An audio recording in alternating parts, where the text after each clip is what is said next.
in 1975, right before Lavern and Shirley started, actually, David Lander and myself, who played Squiggy in Lavern and Shirley, we were old pals, and we had created these characters a long time before that, time before the show. But we worked with a guy named Roger Bowen, who was with the original Second City Company, or one of the original Second City companies. And it was a great education, because we really, he did not suffer the easy way out. He really liked things to be, improvisation as it should be, which is living, which is being alive. Otherwise, you might just as well have somebody write a script for you. Right. Yeah. So the improv was there, and then from what I understand, it's the way that you guys, with the characters of Lenny and Squiggy, you just kept improvising those characters before you did it for Gary Marshall? Yeah. So that's pretty much it. Yeah, we used to just goof around as a character. We thought those characters were the least commercial things we did, And then Penny sold this show.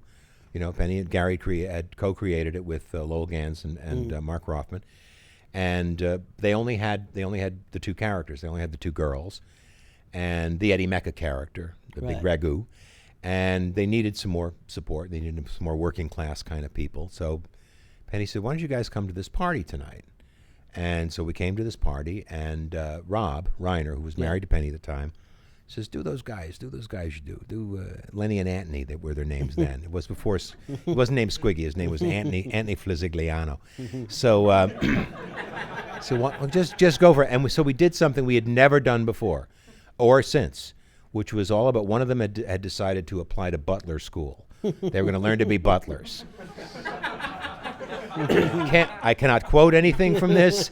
I have no idea what we said, but we got a lot of laughs. And the two producers, Lowell and Mark, were there, and they said, "These guys are pretty good. How do we do this and save money?" Because we didn't have any career, like neither of us. I didn't even have a SAG card.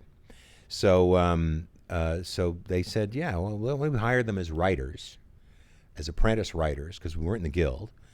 And, we'll pay them a little something, and then maybe we can work these characters in, a few shows down the line. So the first script they had was in such trouble, they wrote us into that first script, and they made us kind of a MacGuffin, in the story. They made us actually, something that kind of happened for us.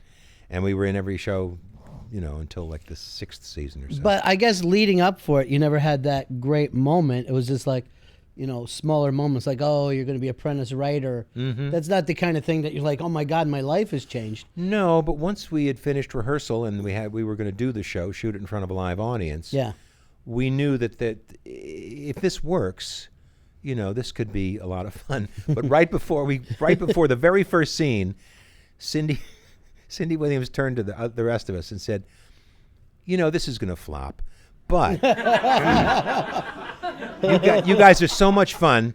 Let's do something else. And let's open a pie shop or something. A car wash. It doesn't matter. We're going to have a good time. That's the way things work. You never know.